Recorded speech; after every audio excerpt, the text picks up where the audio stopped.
Greetings, global gardeners, and happy Monday. It's already starting off to be a great gardening week. I've been outside watering and weeding, and now I'm here chatting with you. What a great way to start my gardening week. I hope your week is going to be fantastic. Let's talk about some of the things you can do in your garden to protect your plants. Isn't that why we garden?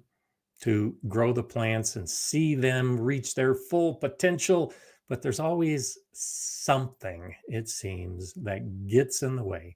It's the pests, it's the weather, it's the weeds, it's something that seems to be battling us to prevent our plants from reaching their full potential. So today, we're going to talk about those kind of things, what you can do in your garden to really give your plants the best chance. And along the way, of course, I'll be answering your questions and sharing all kinds of other tips and philosophies. Let's go ahead and start with Super Seamster Sewing Show 514. And this is a great question. We've talked about this often. In fact, recently when we were talking about the tomato tips, this came up. Gardener Scott, help. Some of my tomatoes have a rot on the bottom of them. What is it and what can I do? Now, thank you to everyone who's been commenting on this, and everything that you are commenting is accurate. So Super Seamster, the idea behind this is pretty basic. The problem is blossom end rot. So yeah, your tomatoes look like they're rotting. They're rotting at the blossom end of the fruit. It's caused by a calcium deficiency when the fruit is forming on the plant. Now, that doesn't mean that your soil is deficient in calcium. It doesn't mean you did anything wrong as far as the fertilization is concerned. It just means that the plant wasn't able to absorb the appropriate amount of calcium at the time that that fruit was forming. And the most likely cause is improper watering. If the soil gets too dry, the plant can't absorb the nutrients from the soil at that critical time. If the soil is too wet, if it's saturated, then the roots also are not able to absorb the nutrients during that critical time. It may have been nothing that you did wrong. A lot of gardeners overwater. A lot of gardeners underwater.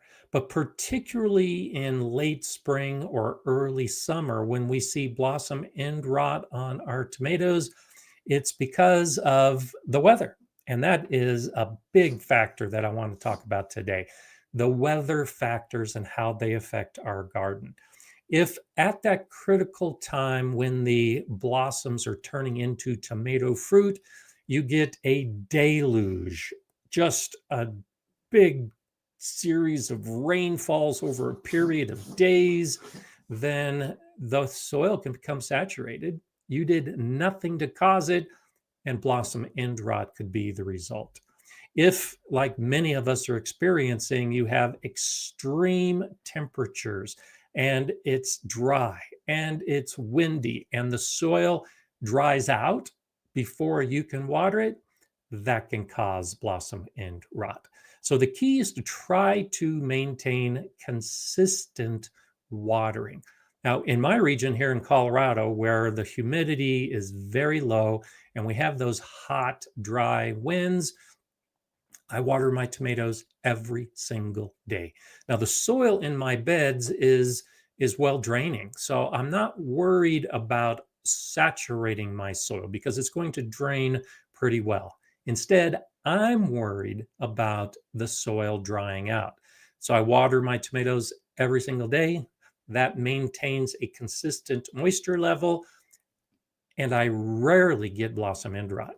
Last year, for a brief period, I had blossom end rot, and I could trace it back to some afternoon thunderstorms we had in May and June, where they would just drop a bunch of rain day after day, every afternoon. I wasn't watering on those days, but my soil was staying too wet. And that's what I attribute my blossom end rot to. You can still eat those tomatoes. You can just cut off the rot. It's not a disease. It's not going to spread to other plants. Once those fruits are off the plant, the blossom end rot is effectively gone. And as long as you continue sustainable, consistent watering, you probably won't see it come back again. So easy problem, very common. Almost everybody gets it. And it's one of those things that if you understand it, now you can do some things to possibly mitigate it.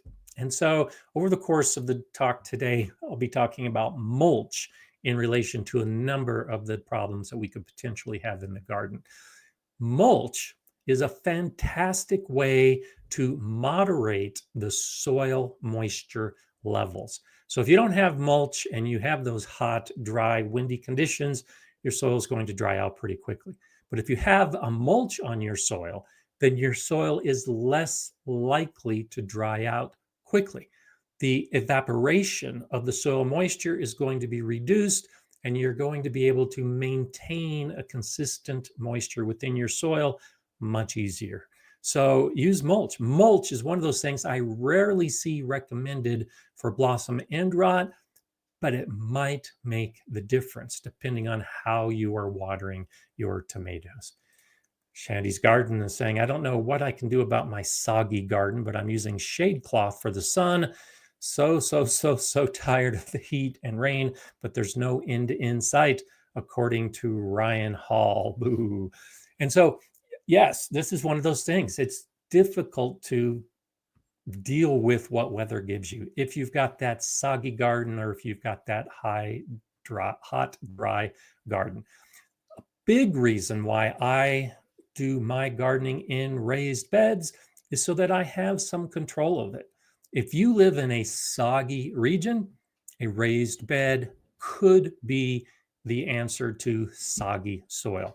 Because like me, if you have a good soil in it that drains well, the rest of your garden could be soggy. All those in-ground beds could be saturated, but your raised bed that has a well-draining soil can be drier than everything else. And that could be one of those ways to keep the soil moisture moderated. And then, yes, if you got the opposite problem, like we're having in many regions of the US right now with the heat and the sun that is just baking everything, shade cloth, same basic idea. Like mulch will moderate the moisture, mulch will also moderate the soil temperature. Now, if you throw some shade cloth on top of your plants, between the mulch and the shade cloth, you can help keep the environment around your plant much more manageable, cool, better for what the plant is looking for. So often to deal with these problems, it's a single fix and it can be a long-term solution. I've got shade cloth and I've got hail cloth that are in my garden pretty much throughout the entire growing season because it's easy to just put up once and then leave it there and then let your plants be happy underneath those protective barriers. So think about those kind of projects. And as Jay has already done, and so Ecology Today is our fantastic moderator and Malcop Jay. And she posted earlier a link to the video where I talk about some of the tomato growing myths. And within them, I talk about the calcium and the blossom end rot. So thank you, Jay. You're always right on top of things. And Super Seamster is saying, I may need help on proper watering. Maybe my soil is too wet. So I just happen to have a video on how to water as well. So there you go, Jay. If you haven't already posted that, the way you water can make a difference. And so I have a video in particular where I show different methods of gardening or watering and talk about how you can modify your own watering profile so that it benefits the plants. And so that's the answer to your question. Do I have any videos on watering? Yes, I do. So look in the comments because no doubt Jay will be posting that here any minute now. In fact, you may have already posted it as I'm scrolling down, trying to catch up with things. Dusty Flats is saying, been looking up bugs this morning and why I have certain weeds. Learned a lot in a few minutes. LOL. Also test flying new toaster. Learning curve. Good for you. And so this is another one of those things, a family of things that can cause problems in our garden. And so we'll actually break this into two different things based on Dusty Flat's comment. So first off, bugs in the garden. So often we think about the bugs in our garden as being bad. Everything's a bad bug. We see a bug, we got to get rid of the bug. I've talked about this before in live streams and my integrated pest management videos. Not every bug is a bad bug. In fact, according to the USDA, it's only about 3 to 5% of the insects that could be categorized as what we would call a bad bug. Most bugs aren't good or bad, and the good bugs far outnumber the bad bugs. So whenever you're learning about bugs, you'll probably realize that bugs are a necessary part of our garden. The pollinators, of course, everyone is aware of, but there are so many beneficial predatory insects that we can have in our garden. And the ladybugs, that's a predator. Lacewings, that's a predator. Dragonflies, that's a predator. Wasps, predators. There are many insects that we have flying around us, and their job is to take care of some of those bad bugs. So I do absolutely no chemical spraying in my garden for the insects. Instead, I have a diverse garden. I've got my vegetables, I've got my flowers, I've got ornamental grasses, I've got trees, I've got weeds that are native plants that are growing around the edges of my garden. All of these plants are attracting insects. And some of these plants are attracting those beneficial insects. So, herbs, for instance, if you're growing a herb garden, let a lot of those herbs grow and flower. The flowering herbs are kind of generally very attractive for some of those predatory insects. So, dill and fennel in particular, if you let them grow and flower, they're attracting a ton of beneficial insects. Grasses, twig piles, ponds, watering features. These are all things that we can have in our garden that will help not only attract, but protect those insects. Many of the beneficial insects are going to overwinter in our garden, and we need to give them a place to overwinter. So that brush pile is very necessary. Having the water sourced during the summer so that they can hydrate is very important.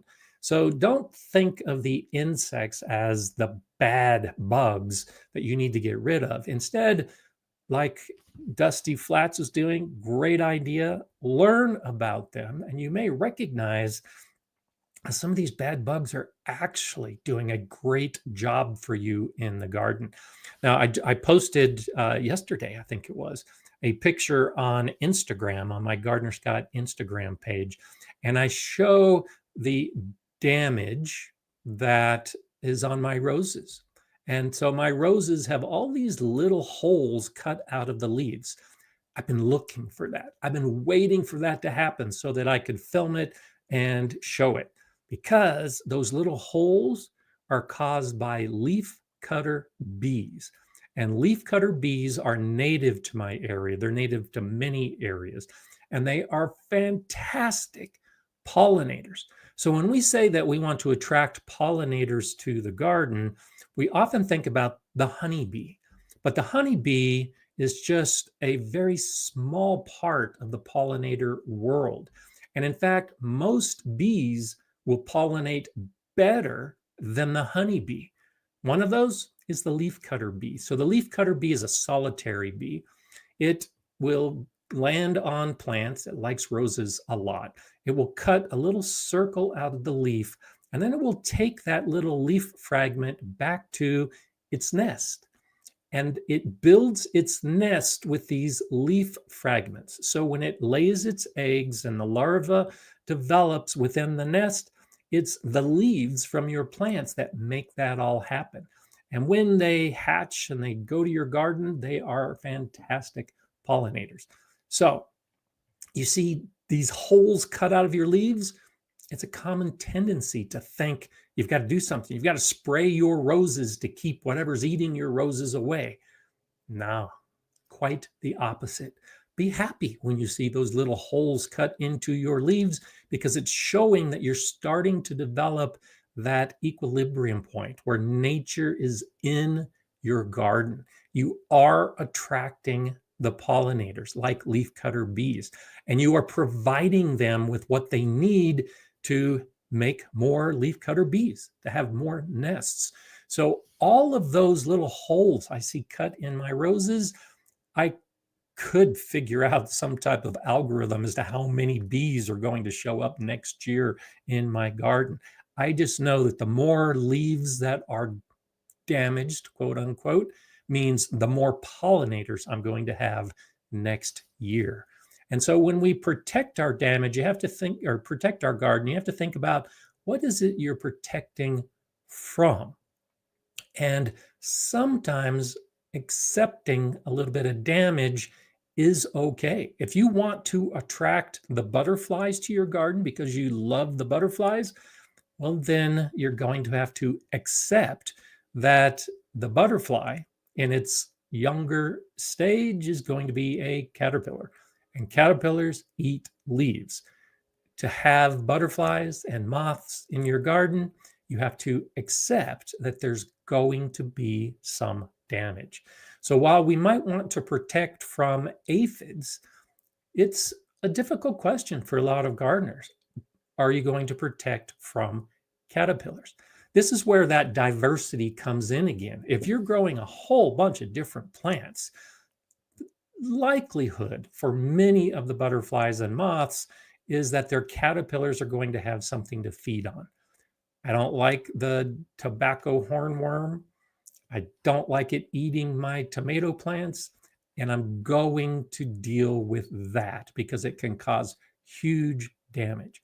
But if I see the same kind of damage on a native plant or a perennial flower, I'm not going to worry so much about it because I want those pollinators, those butterflies and moths coming to my garden. So answering that tough question, which plants are you willing to sacrifice to have something beneficial in your garden, really can be a challenge. Now, I'd love to have monarch butterflies come to my garden. I'm right on the edge of their migratory path. I haven't seen a monarch butterfly in decades, but I'm growing plants specifically hoping that I might get the monarch butterflies.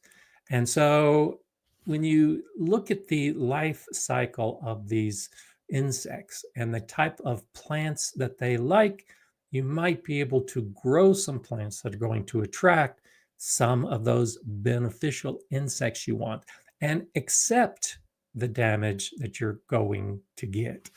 And I'm okay with that. I'm okay with damage in my garden, and I'm okay with things going wrong. When we're protecting our garden, it's often our vegetable garden that we're talking about. We don't want the insects, we don't want the pests eating the plants that we want to eat. But I think it's okay to let them eat the other plants. The native weeds, I'm okay with them eating all day long. My rabbits eat my native weeds. That's a big reason why I keep weeds growing around the edges of my garden, because when the rabbits come out, that's what they eat. They're not jumping into my raised beds to eat my vegetable crops. They're content eating the plants that are near where they live. They're suited to that diet because they're native plants. And it doesn't bother me that I've got so-called weeds growing around the edges. It keeps a pest like rabbits out of my main vegetable garden. So start looking at your plants, kind of categorizing them as to how much effort you're willing to take to protect them from a pest. And if you're even willing at all to protect them from a pest, because they could be causing a beneficial factor in your garden through the caterpillars eating them and turning into butterflies. Bowtie Life is saying, I did a deep dive into solar intensity in your area, Denver, which is near me. And here I was shocked to discover your sun is more intense than ours by as much as 25% for 4 months out of the year. So I was just having this conversation with a gardener friend of mine last week. And so PAR meters, I've been seeing a lot of videos this last year about using PAR meters to measure the amount of light when you are growing indoors. And so I haven't talked with Tony about this yet. So I saw that Tony had checked on, but I'm thinking about doing a video about this, getting a number of my YouTube friends, and we all get our PAR meters out and we measure the intensity of the sunlight in our gardens. Because you're exactly right. I'm at 7,000 feet elevation. And so I'm closer to the sun. I don't get cloud cover very often. And the intensity of the sun in my garden is more than it is in most other gardens. But I've never actually measured it with a PAR meter. So that's on my list of things to do. Thanks for doing that deep dive, because it is. I have my weather stations. I have a couple of videos about the weather stations that I have, and they measure the solar intensity. Well, I used to think that the solar intensity as measured went up to 10, a scale of 10. I was surprised when I saw that mine went all the way up to 11 recently, and it's been as high as 12. And yes, the solar intensity is pretty extreme, which is why, even though I don't always show it in videos, I always have sunscreen on. I always have my hat on. I'm wearing gloves. I wear long sleeve shirts as often as I can if it's not too hot, because the sun is extremely intense. And I'm only outside for brief periods before coming in and taking a break.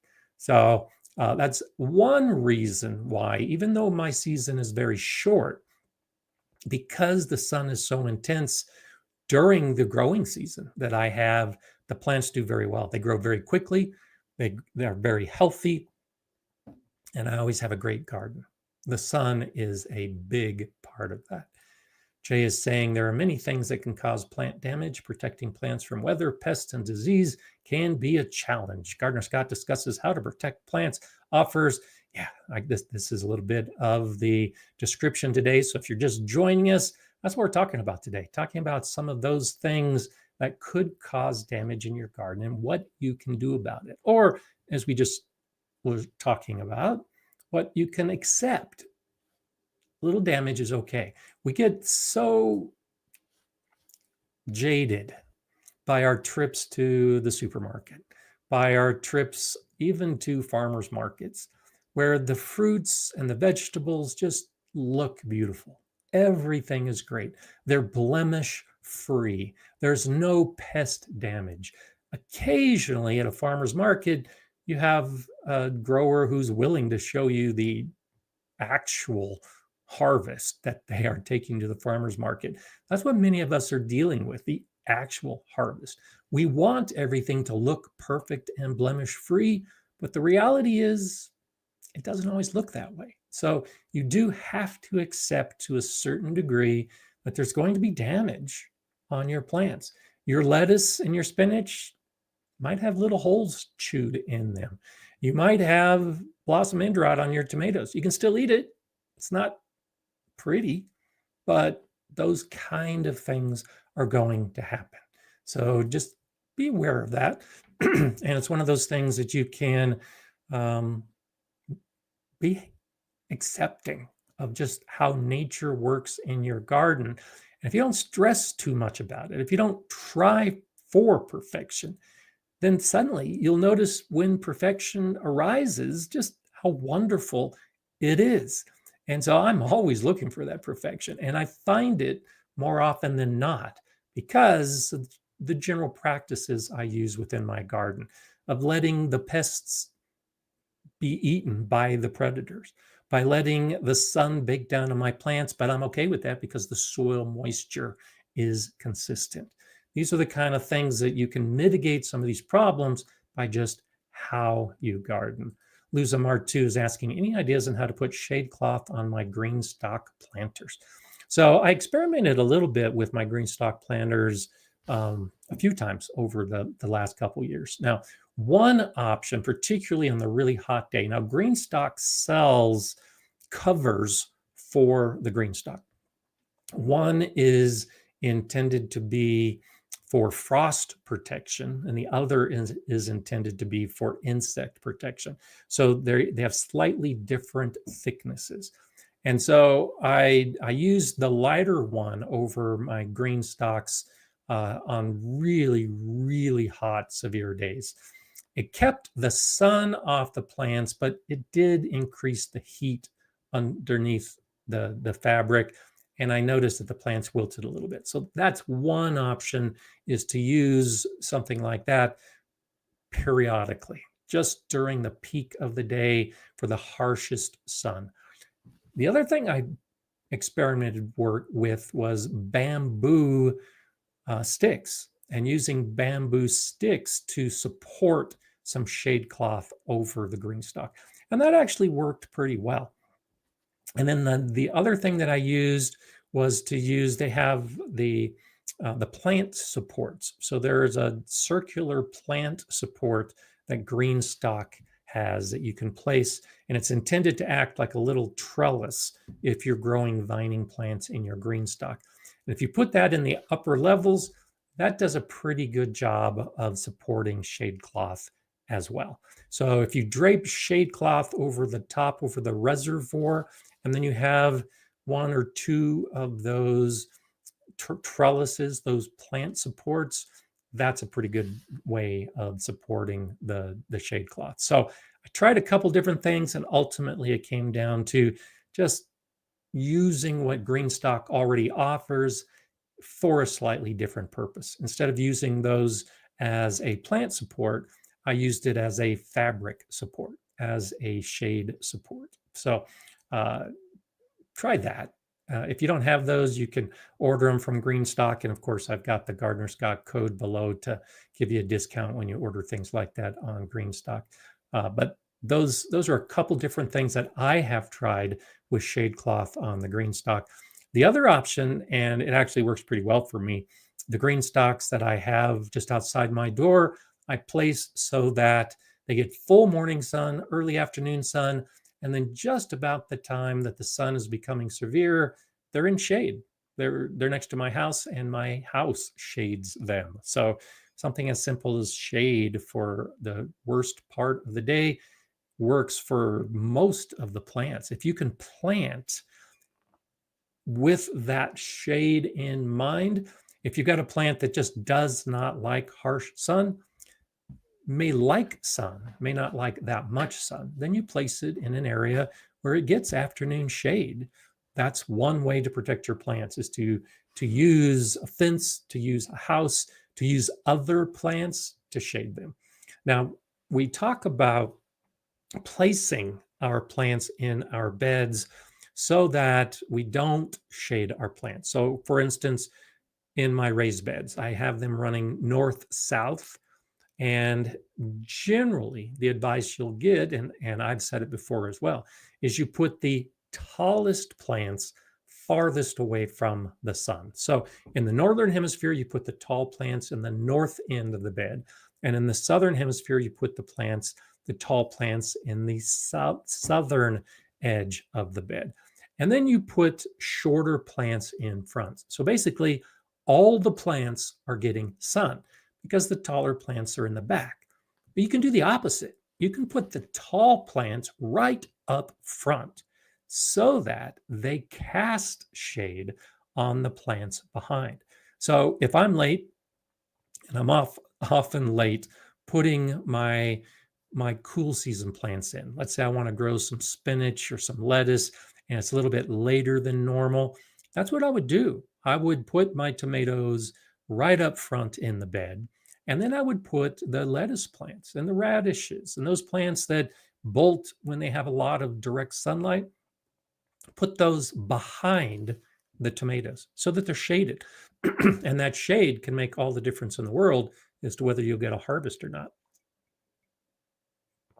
And so we talk a lot about shade cloth, but how you plant and how you design your garden can actually play into that as well.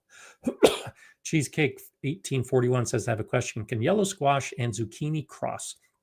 Google tells me they don't, but it seems my Zephyr squash cross with zucchini. They come out hard and look terrible. First time I've seen this. So yes and no. It depends on the variety. So there are squashes that are different species. So there are some winter squashes that cannot pollinate the summer squashes and vice versa. But there are some that can. And so yellow squash, for instance, depending on the type of yellow squash, yes, it can cross-pollinate with a zucchini. It might not if you're growing like a butternut squash. A butternut squash is unlikely to cross-pollinate with a zucchini. It all depends on the varieties you're growing. And so you could look specifically at those varieties to see the likelihood. But yeah, depending on the type of yellow squash that you're growing, it is possible. I talked about this in my video about land race gardening. And I specifically talk about some of the different types of squashes and how they can cross-pollinate. It's not necessarily a bad thing. So if they come out hard and look terrible, I say try it. Go ahead and harvest and cook it up and see how it tastes. And you may have come across one of those surprises in the garden. That's what land race gardening is all about, is allowing some of the cross-pollination and then testing the results and seeing if it's something that you may have discovered a new variety. You can save the seeds. It's a hybrid. The seeds may not produce the same thing again, but if you find something you like, you may be able to replicate it in future years by saving the seeds and growing some of those kind of things again. So a lot of it depends, but many squashes can cross-pollinate with other squashes. So Super Seamster Sewing Show, thank you so much for that contribution. I appreciate it. Glad I found you. Thank you. I'm glad you found me too. It's great to have you here today. And remember, we do this every Monday. So hope to see you back in the future weeks as well. Thanks for helping out the channel, and thanks for your question as well. Big Will Dog is saying, as I was starting to mourn the downfall of my pea plants due to the heat, I was able to notice Japanese beetles eating my strawberry plants. I need a predator for those. So Japanese beetles are one of those that don't have a lot of predators. There are some birds that may attack them. When we are looking at pests, one of the other things we can do to protect our plants from these kind of pests is exactly what you're doing. Just being in the garden, paying attention, and trying to deal with them as soon as possible. Traps can be very effective for those pests that don't have a natural predator, or that have a predator, but it might not be in your garden. A lot of the pests in our garden are the bad bugs, are attracted to certain colors. So I know some people may not think of it as humane, but I use sticky traps. There's yellow sticky traps, there's red sticky traps, there's blue sticky traps. The different colors are for different insects, and those insects might be attracted to that color. So I don't know for sure about the Japanese beetles. I suspect they might be attracted to yellow, but that's a big way that industrial agriculture will deal with some of those. Big orchards, for instance, will use traps as a way to deal with a lot of these insects. And so you could use that same basic idea in your own garden by figuring out what kind of trap works best with a particular pest. One of the ways that I use traps, and actually haven't used the sticky traps in a couple of years because I haven't needed them, because a lot of other things are taking care of my pests, is to use the plants as a trap. And so that's one of the things that I find most effective. Recently, I have a native flower. It's kind of an ugly plant. The flower blooms for about 2 days. It's a beautiful flower. Then it sends up these ugly seed pods. But I let it remain in my garden because this year, those plants are being attacked by aphids. I don't have an aphid problem anywhere in my garden because I use those as trap plants. Those plants aren't doing well. The aphids come, the aphids are eating the weeds. I'm okay with that. I come back a few days later, and what do I see? I see the natural predators on those plants. So one day they're covered with aphids, 2 days later they're covered with ladybugs. And then the lacewings start to appear. So you can take that as a strategy, particularly with a pest that you may have some difficulty with. Allow them to eat the weak plants, allow them to find those trap plants. And then you can either just sit back like I do and let the predators arrive. Or if in your research you find out there aren't many of the natural predators, now you've got all of them in one location and you can deal with them. You can squash them, pick them up. If you want to spray, that's when you would spray, when they're all in one location, and you would use a very specific pesticide for that insect on that location. That's the best way to use chemicals if you're going to do it. Congregate the bad bugs and then deal with them. You could even put a cover over that plant, pull up the plant, tie up the cover, and now all of those pests are in a bag that you can toss.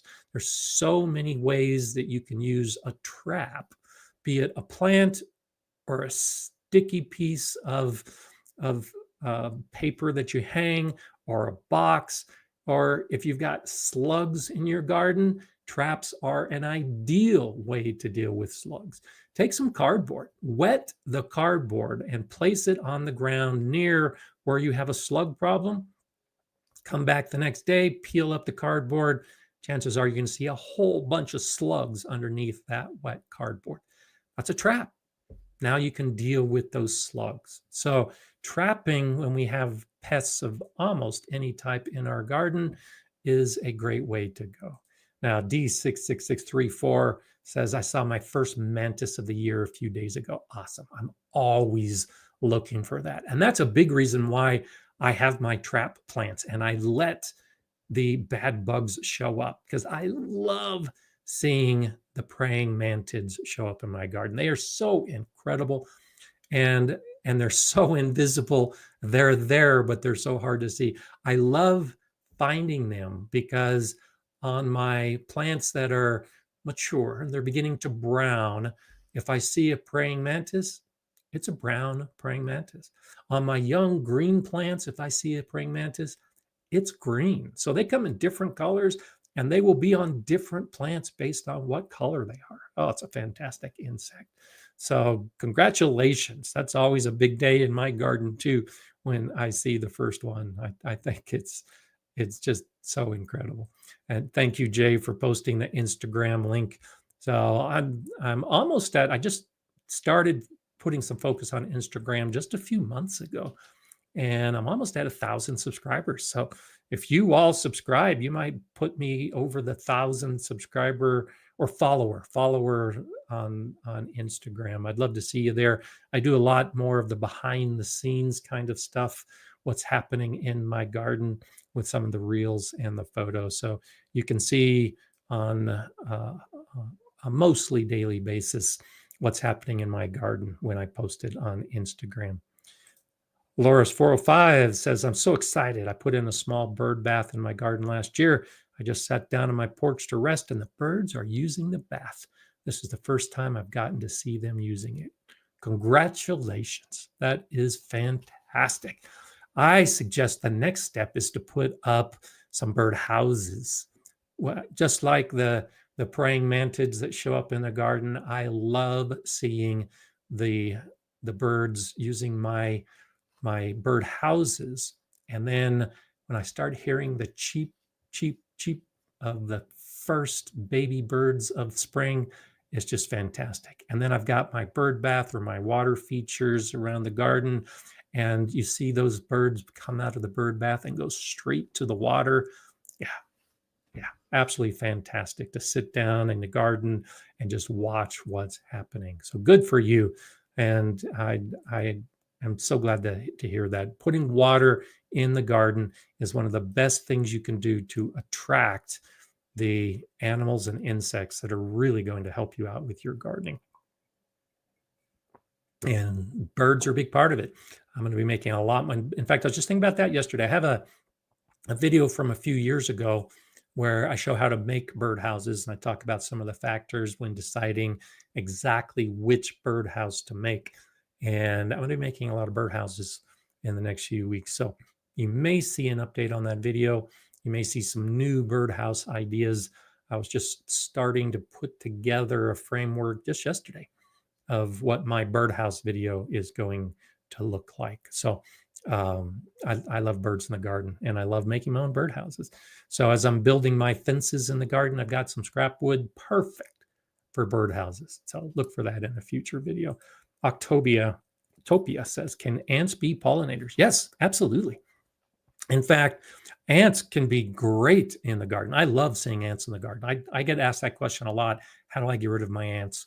And my question or my answer is almost always, do you really need to get rid of your ants? Now, fire ants are one thing. Yeah, if you've got fire ants and you've got a nest in your garden, you need to take care of that. I don't want to be out there gardening and being bitten by the fire ants. That's not an enjoyable experience. But most ants are wonderful. So I've got a very compacted soil. My soil is very low in nutrition, and out by my fruit trees, I've got a pretty big ant mound. And so I'm guessing the colony extends pretty far under my fruit trees. I love that because they're taking my sandy, compacted soil and they're putting tunnels in it. And so they are aerating my soil. In the process, they're allowing some organic matter to travel back and forth. So they're doing a great job in the soil. And then when I see some of those ants climbing up into my apple trees, I'm letting them climb into the apple trees because, yes, the ants can pollinate. They'll crawl over the tree, they'll crawl across the flowers, and they can pollinate flowers. They're not excellent pollinators. They're not like the bees or the butterflies, but they can pollinate.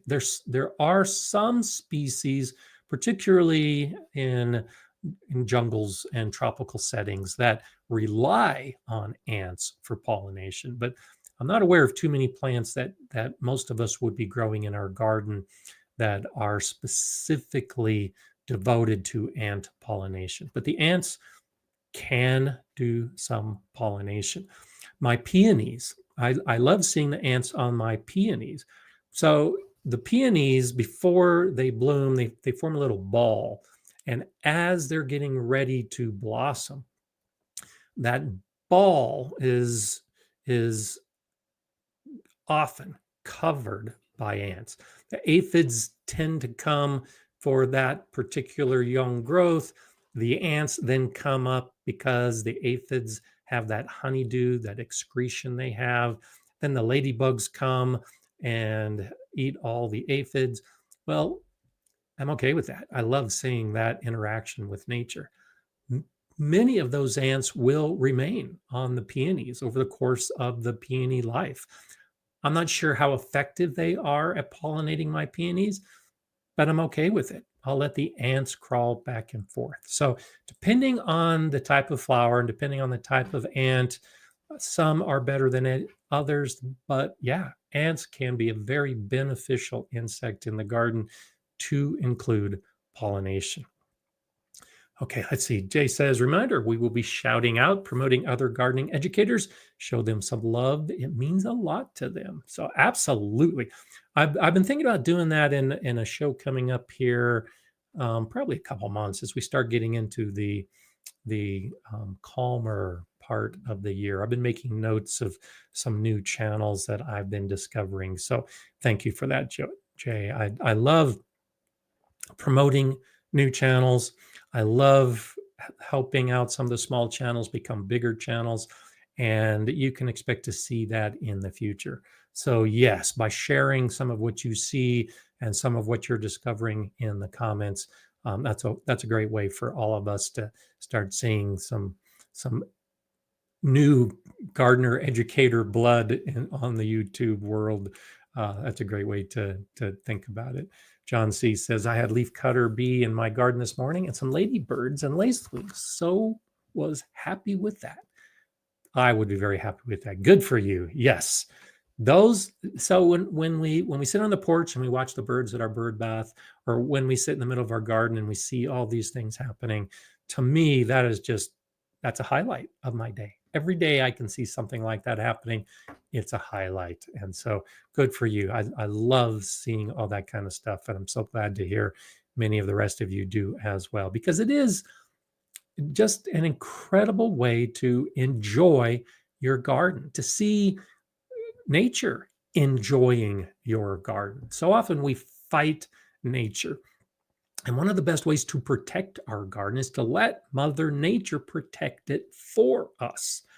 And so to just sit back and see the animals and the insects that are enjoying our garden, kind of like we do, they're going to be back and they're going to make it even better in the years to come.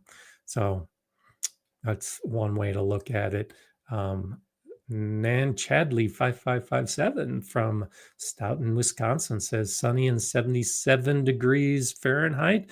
That's a nice 25 Celsius. So many little black wasps flying around my potato plants. Love my predators. There you go. Wasps are fantastic.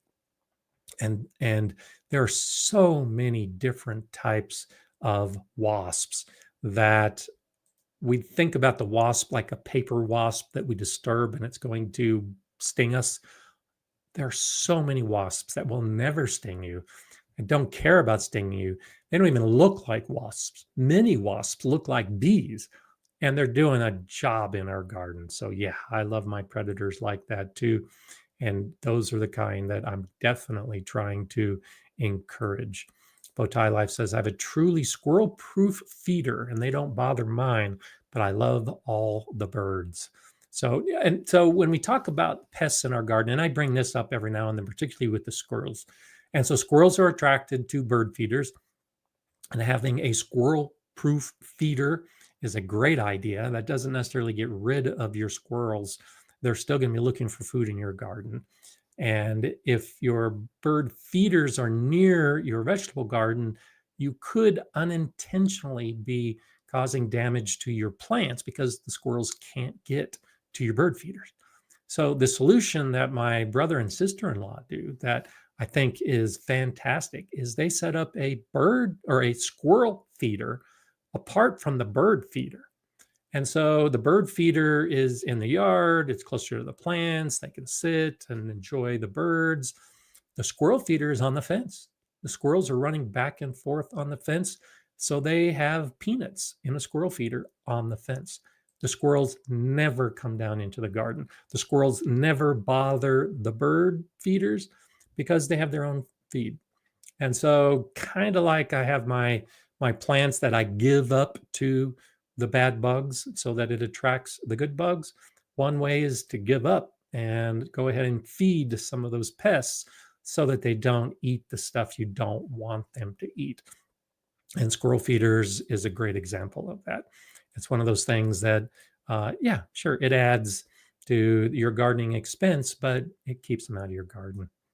Serena's asking, how would you rate the intensity of the sun in Oklahoma compared to where you are? Or do you plan on doing a video about it later? So I talked about the video already. The sun in Oklahoma, having lived in Oklahoma, the sun in Texas and Oklahoma is pretty intense. Not as intense in Colorado, but that's partly because of the altitude. Now, where I lived in Altus, Oklahoma, I think we were at about 3,000, maybe 2,500, I forget exactly. And so the sun was pretty intense. The closer you get to the sun, the more intense it's going to be. And when you live in the middle of the United States, where it's just wide open and flat, you're not going to get a lot of cloud cover on most days. So the sun's going to be down all day long. So compared to me, the sun is more intense here in Colorado than in Oklahoma. But Oklahoma does have some pretty intense sun. There's no doubt of that.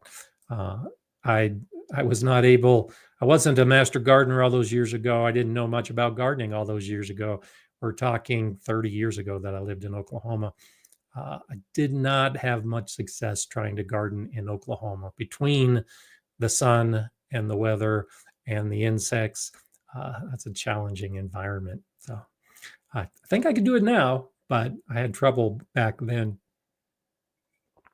And that's the thing. When you have to look at your own environment, you have to look at your own regional, local, and down to the individual plant within your garden to figure out what is causing the problem and what you need to protect the plants from.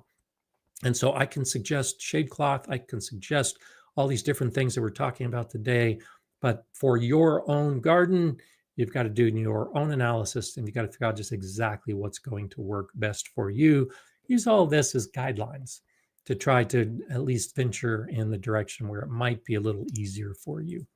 And frame 123 is saying, I collect autumn leaves for my compost and for leaf mold used as mulch. Awesome. I've never seen whole leaves used as mulch. Are there concerns about using whole leaves?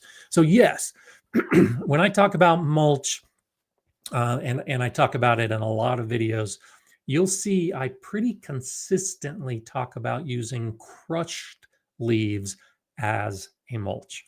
You can use whole leaves as a mulch, but the problem is, just like if you're using fresh green grass clippings, it can create a barrier.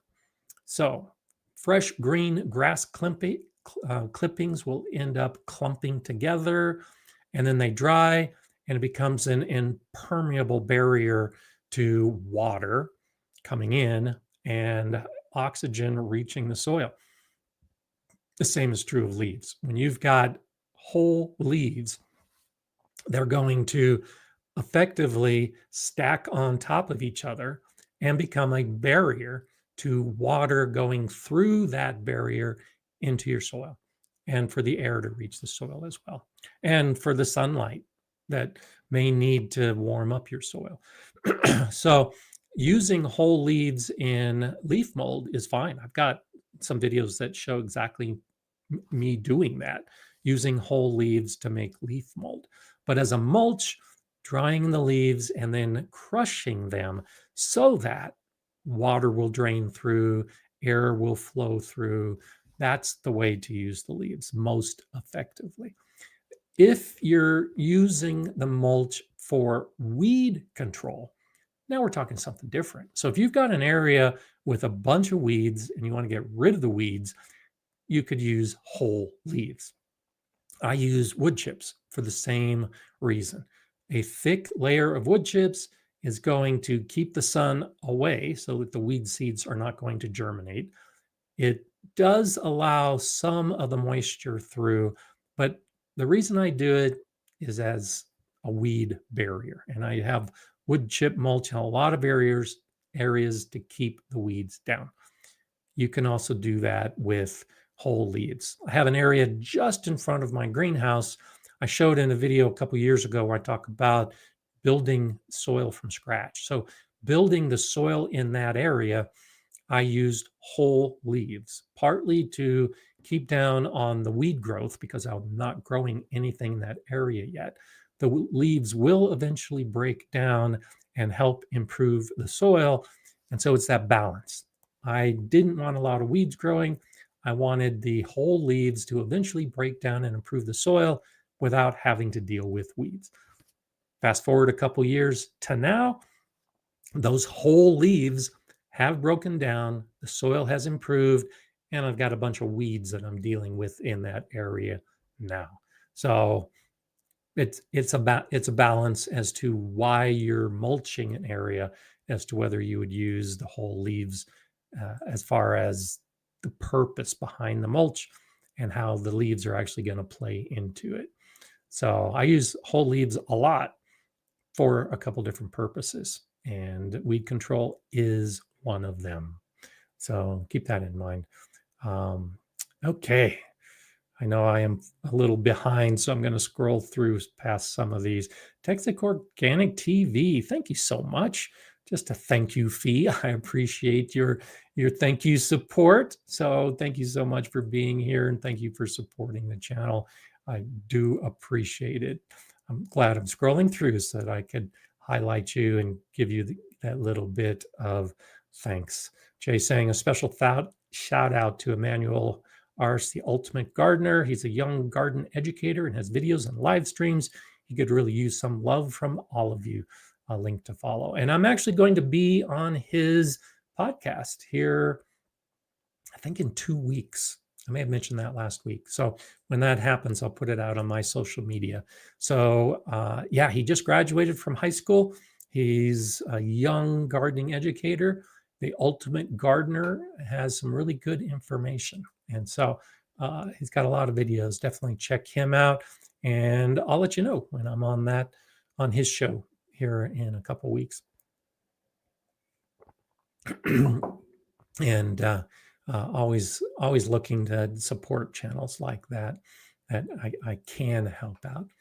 TJ the Hawk is asking, I like to think I have a good variety of plants and insects in my garden, but cucumber beetle numbers never seem to be properly checked. Do these have any natural predators? So there aren't many. That's one reason why cucumber beetles can be such a big problem. Cucumber beetles are susceptible to some trapping, and there are some birds, but very few. So there, it depends on where you are and what birds you have, whether they would be a predator or not. This is one of those where a big reason why I'm inspecting my plants every day, because cucumber beetles are relatively easy to see on the leaves, and you can pluck them and squish them right off the plant. And so that's an approach that I often take to keep them from being a problem. But I'm not aware of a lot of natural predators for them. And so there are a couple different cucumber beetle types, and you can look at yours specifically and see if there's some type of control that you might have in your area. I'm not aware that they're susceptible to any wasps in particular. This is one of those where you try to break the life cycle. You learn about their life cycle and how they're laying their eggs, and take that approach, and you might be able to keep them under control. But it's a lot of looking at leaves to deal with a problem like that, and it definitely can be a challenge. So keep your fingers crossed. I'll look at that. If I can remember next week, I'll see if I can see any predators, but you can do the research too. Just look up for predators of squash bugs, and maybe you'll be able to find out about it. Bowtie Life says, Gary Pillarchik did a neat experiment with the corrugated rolls that seemed to work good at catching slugs.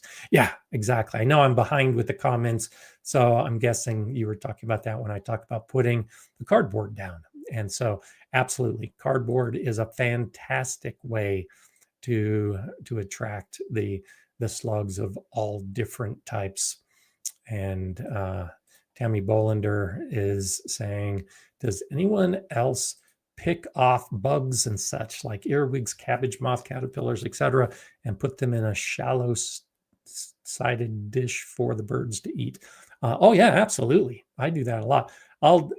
My neighbor has chickens, so I'll throw them to the chickens most often because I've got chickens nearby. But particularly for the larva, if I dig up a grub, I just put it right on the soil surface for the birds. And yeah, same kind of thing. And the same with caterpillars. If I got a pet caterpillar that I don't want in an area, I'll move it to another area and just put it on a bare mound or on my beds in an open area and just let the birds feast on the caterpillars, whatever larva I happen to come across. Absolutely. I do it. I think that's something that is fun. And so if you don't like handling bugs, you kind of got to get over that, because there are very few bugs that are going to bite you or sting you. And so you can just pluck them off and put them into a bowl and feed them to the birds, literally.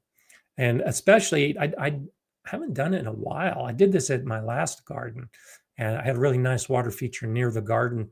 And I would do that. I would take a bowl and I would put some of the bugs that I pulled out of the garden while I was weeding or while I was planting or while I was amending, and I would put it right next to the water feature.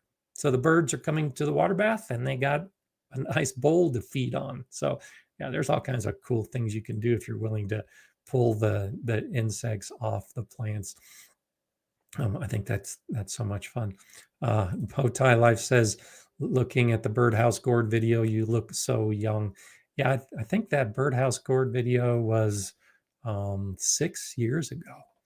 So yeah, that video, I was 6 years younger.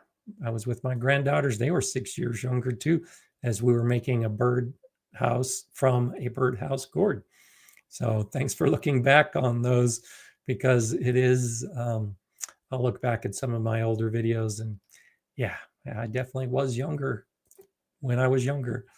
M Frame is saying, is crop rotation useful, beneficial in a raised bed, home garden environment? Seems a few feet won't make much difference for most pests.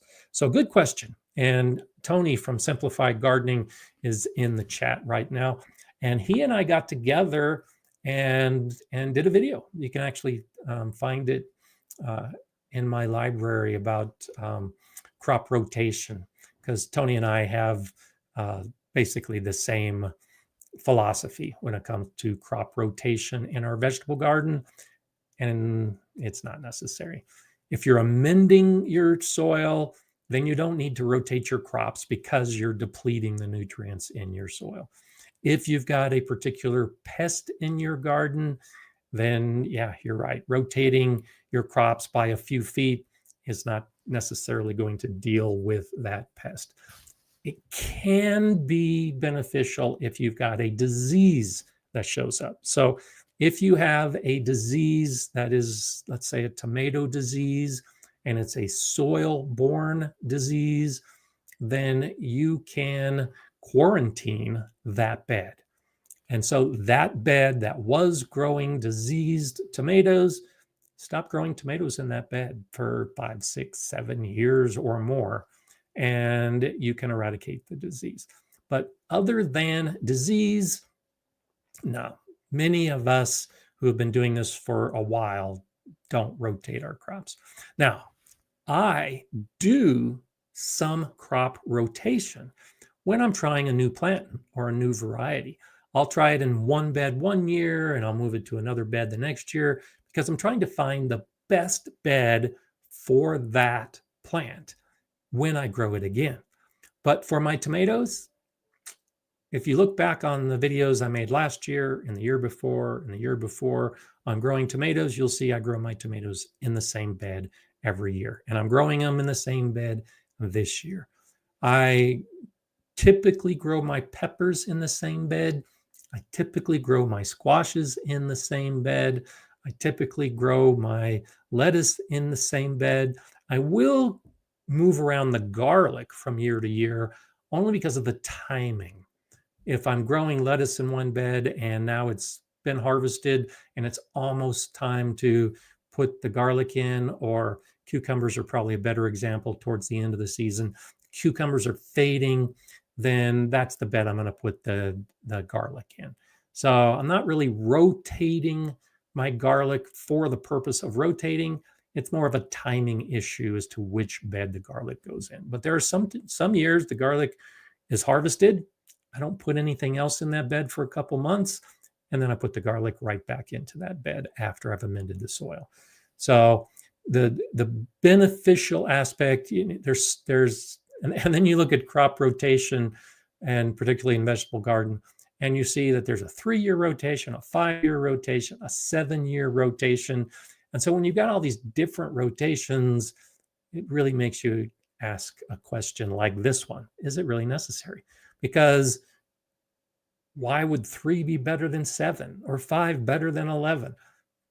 If you're tending to your vegetable crop with the soil in mind and amending, you really don't need to worry much about it.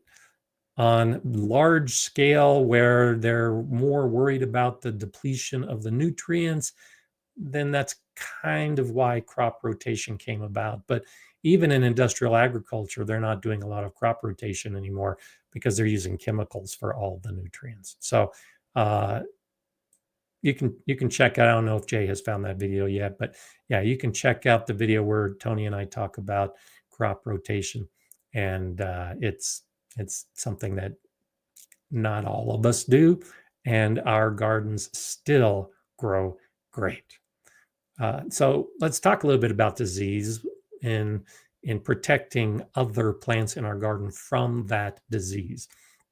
Now, I've got very little disease in my garden, so honestly, I don't have to deal much with it. But when I see it pop up, I deal with it. So I had a tomato leaf curl disease that showed in one of my plants a couple years ago.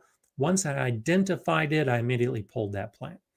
And I was resistant to the rotation. It was in my tomato growing area.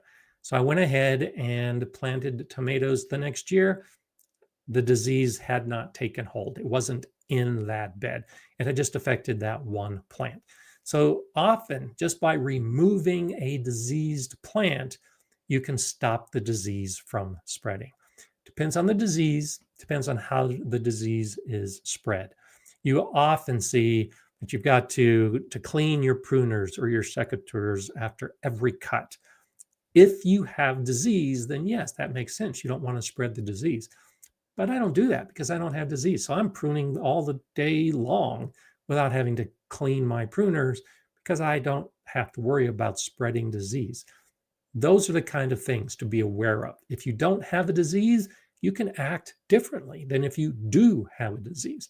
If you have a disease and you've identified that it is a fungal disease that's in the soil, that's when you would essentially rotate your crops. You'd quarantine your plants away from that particular bed.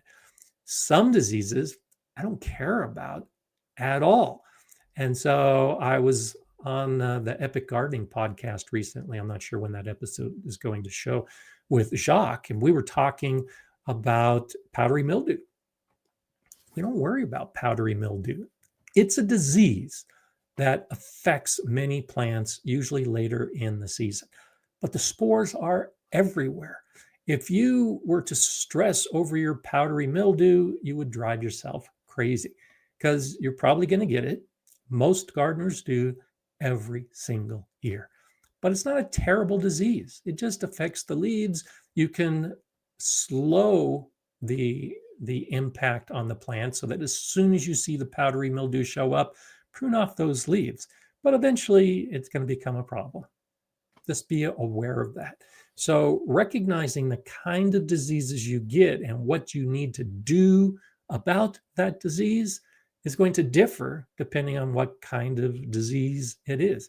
And even if it is, we began the show talking about blossom end rot. That's not a disease. And so recognizing what affects the plants and what category it falls into. Is it pest damage? Is it a disease? Is it an environmental factor? There's lots of different things that will affect our plants and the crops we're trying to grow. And how you manage that really becomes important because you have to know which problem it is that you have that you're trying to solve.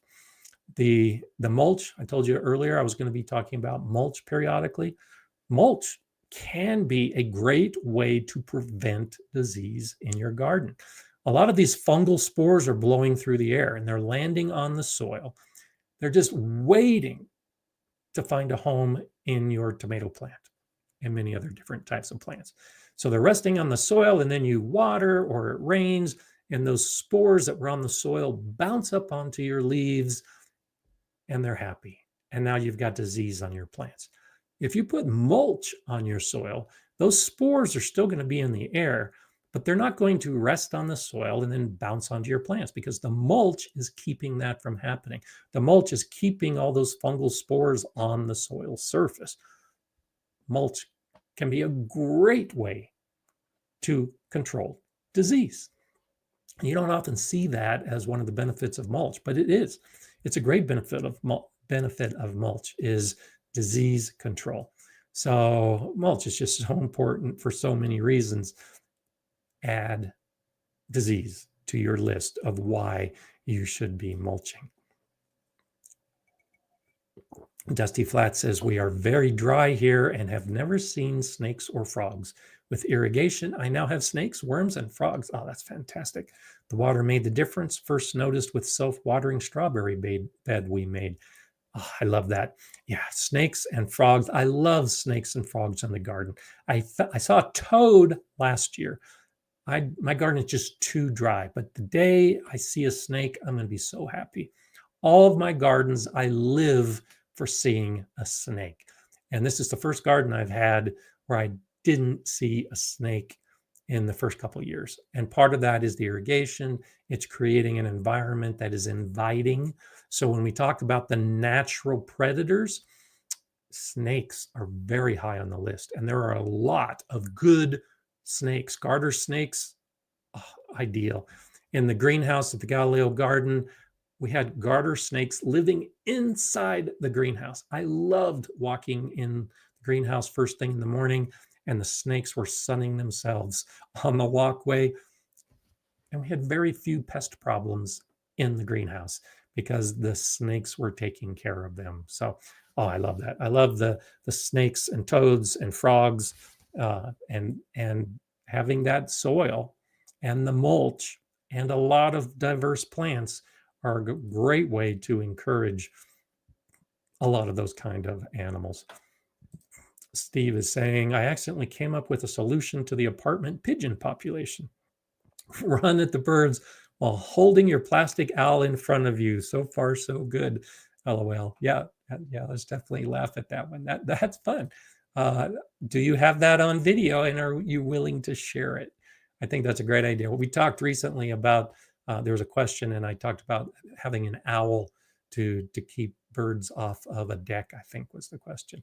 But yes, running with the owl, I like that idea. And you get some exercise in the process. So get an owl and then run with it. And I think that's something that you could have some fun with. I actually don't have an owl because I'm trying to attract the birds. And instead, I have real owls. So I am fortunate that I live in an area that has hawks and owls as natural predators, and had a couple owls. I've talked about this a couple times, that my neighbor found dead in her yard, probably because they were eating something that had been poisoned. But the owls have started to return. I haven't seen one yet this season, but they take care of the rabbits and the gophers and the voles, and I'm glad to have them in or near my garden. And they don't seem to affect my birds too much because they're not active during the day, and the birds I have are active during the day. So owls and most of our garden birds can share the same territory without too much trouble. And I'm happy for that. All kinds of good birds, to include the predatory birds that are always nice to see in the garden. And the same with the owl, the hawks.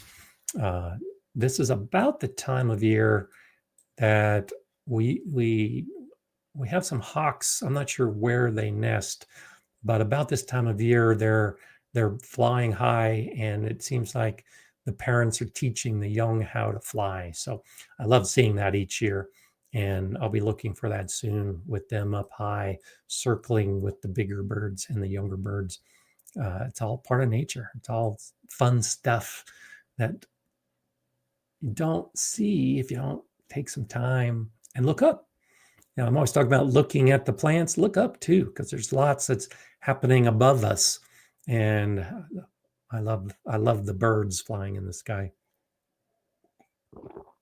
So Llama says, I've been bombarded with toads this year. We thought it was a gopher mole vole burrowing under the wood chip mulch on the ground, but came to find out it's tons of toads. Interesting. Yeah, that's how I found my toad, is it had burrowed underneath some of my wood chips. I'm guessing this is one of those things where you get your garden journal and start making note of. But when you see that you have a greater population of like toads, see if you see the correlation of fewer insect pests. If you're noticing that some of those pests you may have dealt with in the past are gone, or at least greatly reduced, and you have an increase in the toads, there's a nice connection that's been made, and that's why you might make some toad houses. And it's funny with the toad houses. Actually, my son lives in Louisiana and had a frog house a few years ago, and as soon as he put the frog house outside his door, he had a frog move in. So it's crazy how some of these things that we can put in our garden, how effective they are. A toad house or a frog house can actually work if you have them in your environment and you give them a place to shelter. You might be helping them out. Super Seamster, thank you for that. In Bakersfield, California. I haven't been to Bakersfield in a long time. You probably don't know I lived in Merced for a number of years. And so love California, love the San Joaquin Valley, the central area of California. So thank you for supporting the channel and being here today. That's absolutely fantastic. Bakersfield has grown from when I was born in Fresno many, many years ago. And Bakersfield has definitely grown in the years since. So nice area of California. Big Will Dog says, 6 years ago, I wasn't really contemplating gardening. In the year later, and the world went on pause, I started, and here I am in part thanks to you, my buddy in the skies. Well, that's wonderful. And, it's funny how time flies and what can happen in 6 years. Yeah, 6 years ago, I moved to this house. And so there was nothing here. And I've used 6 years to make a lot of videos showing all the things I'm doing. So great to have you here. And I'm glad you've contemplated gardening. I'm glad all of you have contemplated gardening and that you're here trying to learn more so that you can have a wonderful garden. It's just so much good, particularly this time of year for most of us in our garden. And so the focus so far has been on summer problems, protecting our garden during the summer. There's also things we need to think about the rest of the year. And so many of our viewers are moving into winter now. Winter just started. Summer is a good time to start thinking about how you're going to protect your garden in winter, because there can be a lot of damage in the winter. The plant selection plays a big factor. So if you're growing perennials, of course, grow perennials that are suitable to your hardiness zone. And the hardiness zone is all about how cold it gets in winter. So if you match your plants to your zone, you're protecting your plants, you're protecting your garden, you're giving your plants a better chance at survival. If you're growing tender plants or plants that are maybe not quite suitable for your zone, you need to think about protecting them. And just like we're putting up shade cloth and hail cloth and all these things to protect our plants to keep them cooler and protected in summer, you might need to figure out a way to keep your plants warmer and protected in winter. Sometimes it could be as simple as a black plastic pot. So all those pots we get when we buy something from the nursery, if you've got a frost that is threatening your plants, something as simple as just taking a pot like that and throwing it over your plant could be enough to get it through that night. You might only need to protect your plants for a few days before you reach harvest or until they get established, particularly for newly planted varieties that you have in your garden. Going into fall and then into winter, you really want to give those plants every opportunity to establish a good, robust root system. And so during that season, when they're threatened by frost, throwing a tarp, doing some individual plant protection, that can make a big difference. If you can give your plants just 1 or 2 extra weeks of growth, that may make a difference as to whether they're going to come back in the springtime, especially if, like me, you're buying plants on clearance late in the season, and then you put them in the ground hoping for the best. Protecting those plants so that they can become established can make a big difference. Clearance plants that you're getting at 50 or 75% off, it's not a big investment, but if you can keep them growing in your garden, now that cheap investment pays huge dividends. Keeping the plants a little bit warmer by covering them and that little bit of protection can make a huge difference. Come wintertime, when we get snow, I'm not brushing the snow off of most of my plants. Snow is a great insulator. So particularly when we get to our really cold season and we get the extreme cold temperatures, if I've got snow coming and it's going to cover my grasses and my perennials, I'm not out there brushing anything. I let the snow become a natural insulator because the temperature of the ice, the snow, is 32 degrees Fahrenheit, 0 degrees Celsius. That's pretty consistent. Might be a little bit below or a little bit above that, depending on whether it's on the soil or on the leaf, but that is a consistent temperature. If the outside air temperature is much colder than that, the plant doesn't feel that colder temperature because it's insulated by the snow, and it's only as cold as the snow. So think in those kind of terms. We've talked before about orchards that spray their trees when the frost threatens. It's because that ice is a good protection for the temperature if it's going to get colder than that. When you have a temperature that reaches 28 degrees Fahrenheit, minus 2.2 Celsius, that's a hard freeze. That can cause some severe damage in plants. So if you have a tender plant like an orchard tree and it's forecast to get that cold, well, by spraying your trees with water and then allowing the water to freeze, the water is going to be at that consistent freezing temperature. And then the plant, the tree, is not going to be exposed to the hard freeze conditions. So you see that on a huge scale.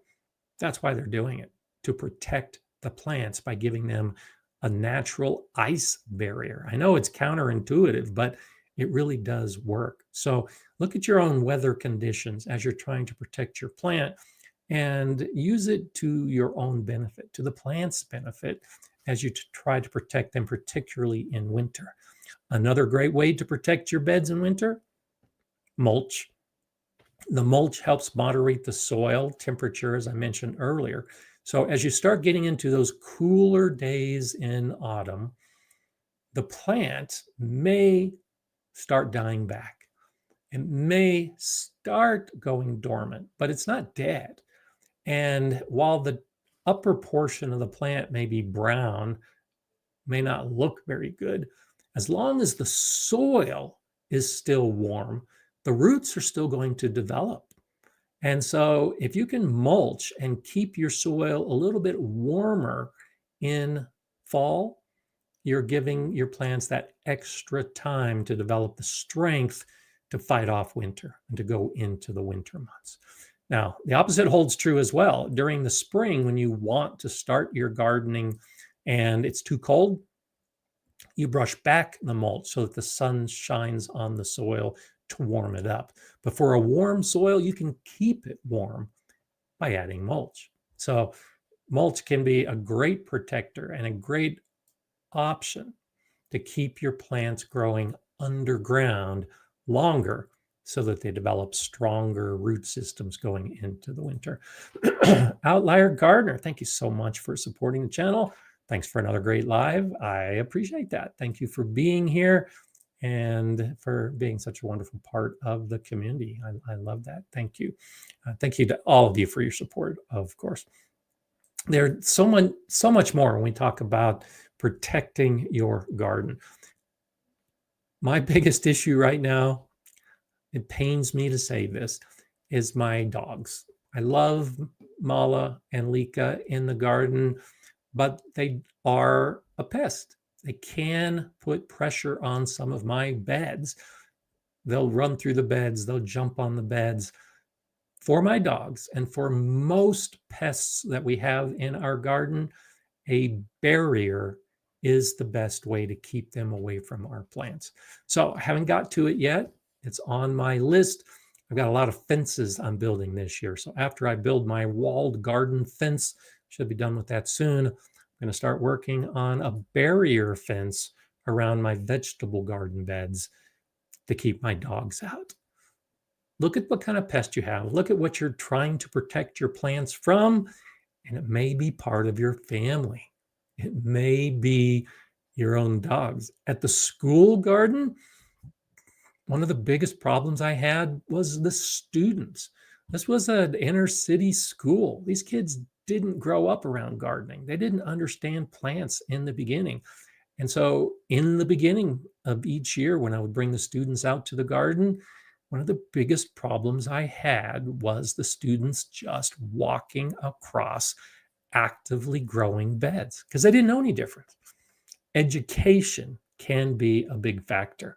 And so if you've got one of those kind of pests, like a neighbor, a grandkid, somebody who's walking in an area they shouldn't be walking in, go ahead and educate them as to the appropriate activity and how they should treat your garden.